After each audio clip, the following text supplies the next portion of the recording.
mentioned in my review for The Flash how depressed I felt about coming back to this channel, only for most of my reviews to be pretty negative.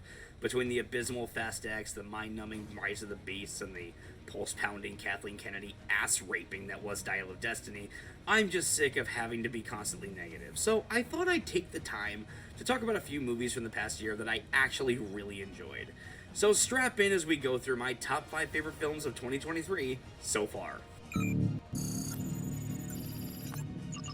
Yes, at number 5 is the Super Mario Bros. Movie. Now, when this was released and I saw it, I made a lot of jokes that it was Super Fan Service Brothers the movie, and in retrospect, yeah, I'm not really too far off on that. The movie was loaded with fan service and it sometimes overshadows the story, which is pretty thin. That being said, I don't think I've rewatched a film more this year than this one. Maybe that's because I have 2 kids, but I have a fucking blast whenever I watch this. It is so much fun and so exciting to see Mario, Princess Peach, and even Donkey Kong kicking ass in the Mushroom Kingdom. The voice actors were all great choices for the most part.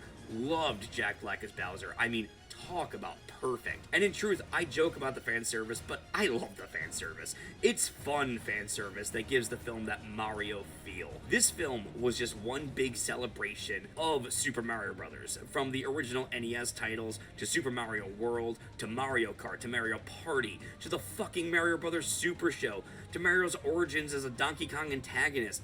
I am shocked how much they were able to fit into a coherent screenplay regarding Mario's lore.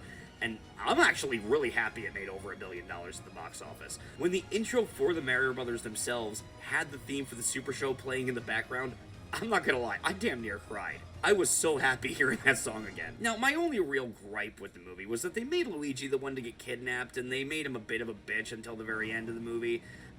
I don't know. I personally didn't like that aspect, but it doesn't really hinder my enjoyment of the film at all. Chris Pratt and Charlie Day did the Mario Brothers proud. That whole climax with the superstar is one of the most badass moments I have seen in any film, and I'm quite satisfied with the film we got overall. Oh, fuck yeah. Evil Dead is back, baby. Now, I'm not gonna get into continuity issues because the continuity hasn't made any goddamn sense since the second film, and those who believe it does will have to jump through mental hoops of their own design. When I see an Evil Dead movie, I want 4 specific things: creative setting, badass protagonist, cool-looking deadites, and carnage candy. I got all of that here in fucking spades. I'm not quite sure where I'd rank this one with the others, probably somewhere in the middle. I love the high-rise setting. I was so happy that much like Army of Darkness, we got the fuck out of the cabin in the woods. Lord knows that's been done to death, to the point where Joss Whedon was able to do a horror parody of it. I thought the dynamic with the sisters and the kids all worked perfectly. I loved the balls this movie had to say that no one is safe, not even the damn kids.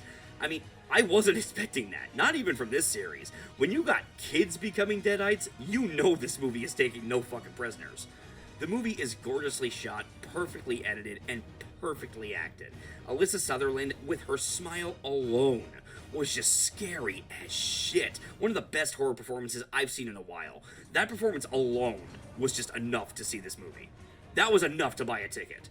Evil Dead Rise brought the series back in full force, and I could not be happier. Please bring on another one. When it comes to the John Wick series, I have consistently loved every single one. I love them all, flaws and all.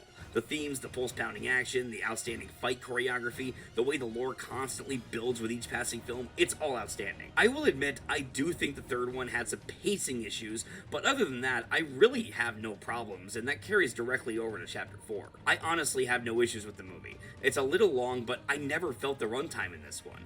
I was so enthralled with the story and the characters and where shit was gonna go next. It was all so thrilling. The villain in this one is played by Bill Skarsgård. He just owns every scene he has. Donnie Yen and Hiroyuki Sanada are welcome additions to the cast, and of course, Keanu Reeves, John Wick himself, is as badass as ever. I mean, can we all just praise Keanu Reeves as our true Lord and Savior at this point? Jesus Christ, this guy's awesome. I mean, it's amazing to me. I see John Wick at this point as the anti-Fast and Furious. Here's what I mean by that. Like Fast and Furious, this series, it's gone on longer than it should have. I mean, let's be honest, they probably should have stopped at the third one. But because the filmmakers behind John Wick know how to suspend our disbelief sparingly, and not from the ceiling by its fucking toenails, John Wick only gets more exciting with each passing film, Whereas Fast and Furious gets more dull and ridiculous to the point where we just want it to fucking die now. Let me tell you something. If the John Wick series keeps up this kind of quality and continues for fucking 10 more movies, I'm not gonna give a shit. As long as they can keep the quality of this film and the ones that preceded it, do it with my blessing. I see this franchise thriving. This was probably my biggest surprise of the year. I did not expect this film to be good at all. And in fact, the only reason I ended up seeing it was because of all the rave reviews it was getting. I am so happy I decided to watch this movie. It is a perfect fantasy adventure in every sense. For a movie about Dungeons and Dragons, it baffles me, absolutely boggles the mind, that this film was better than any live-action comic book film that's been released this year. This was exactly the kind of film I needed, and exactly the kind of film we needed in theaters. Just a fun, heartfelt, thematically rich fantasy film about a father searching for a mystical item with a slew of fun companions. Chris Pine is fantastic in the film. I loved his chemistry with Michelle Rodriguez. Sophie Lillis as the shapeshifter and Justice Smith as the magician are both a lot of fun. Hugh Grant is just hamming it up as the villain and enjoying every moment of screen time he has. The CGI is great for a film like this. The story is heartfelt. The action is superb. And you know what? I'm not gonna lie.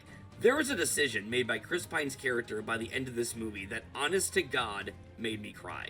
It was so beautiful the way the film presented this conflict and hit a home run with the damn solution. As far as I'm concerned, Dungeons & Dragons Honor Among Thieves can proudly take its place among my favorite fantasy films of all time. So that being said, what's my number one? Please, like you really have to ask?